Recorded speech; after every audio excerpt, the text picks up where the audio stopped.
بسم اللہ الرحمن الرحیم۔ السلام علیکم۔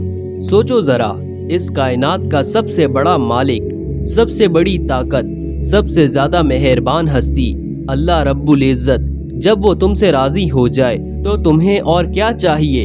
دنیا کی کوئی دولت، کوئی رشتہ، کوئی عزت، اس کی رضا کے آگے کچھ نہیں۔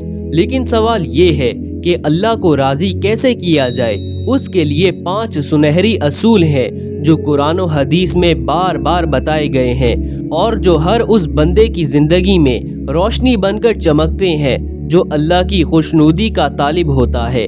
پہلا طریقہ اخلاص ہے، یعنی تم جو بھی عمل کرو، چاہے وہ نماز ہو، روزہ ہو، صدقہ ہو یا کسی کی مدد ہو، تمہاری نیت صرف اللہ کی رضا ہونی چاہیے۔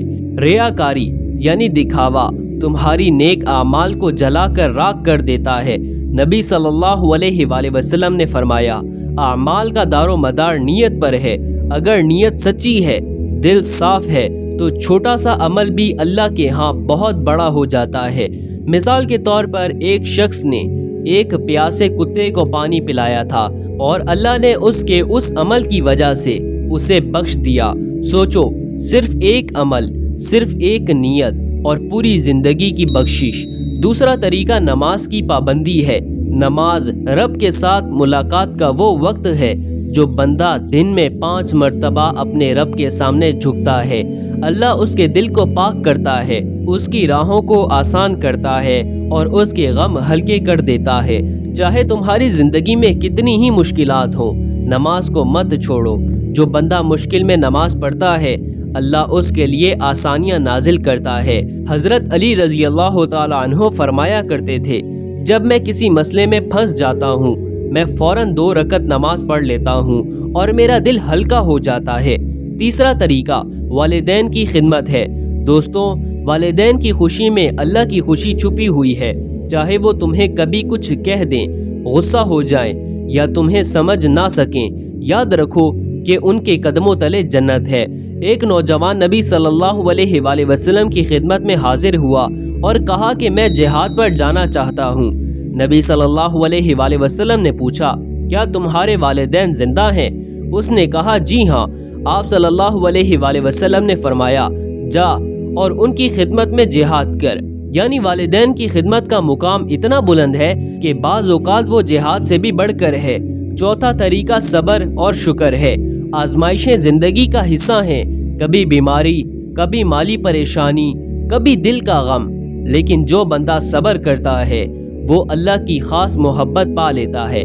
قرآن میں بار بار آیا ہے، بے شک اللہ صبر کرنے والوں کے ساتھ ہے۔ اور جو بندہ اللہ کی دی ہوئی چھوٹی چھوٹی نعمتوں پر شکر گزار ہوتا ہے، اللہ اس کے رزق میں برکت ڈال دیتا ہے۔ ایک حدیث میں آیا ہے، جو اللہ کا شکر ادا نہ کرے وہ انسانوں کا شکر بھی ادا نہیں کر سکتا۔ اس لیے ہر روز شام کو خود سے پوچھو، آج میں نے کس نعمت کا شکر ادا کیا؟ 5واں اور سب سے خاص طریقہ ہے توبہ اور استغفار۔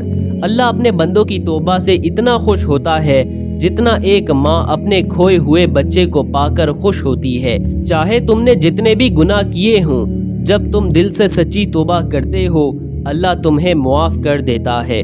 قرآن میں آیا ہے، اے میرے بندوں، جنہوں نے اپنی جانوں پر ظلم کیا، اللہ کی رحمت سے مایوس نہ ہونا، بے شک اللہ سب گناہ معاف کر دیتا ہے۔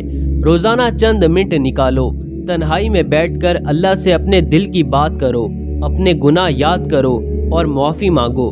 تمہیں حیرت ہوگی کہ تمہارا دل کیسا ہلکا اور پرسکون ہو جائے گا۔ دوستو، یاد رکھو، اللہ کے دروازے ہمیشہ کھلے ہیں، اس کی رحمت بے حد ہے، اس کی محبت بے شمار ہے۔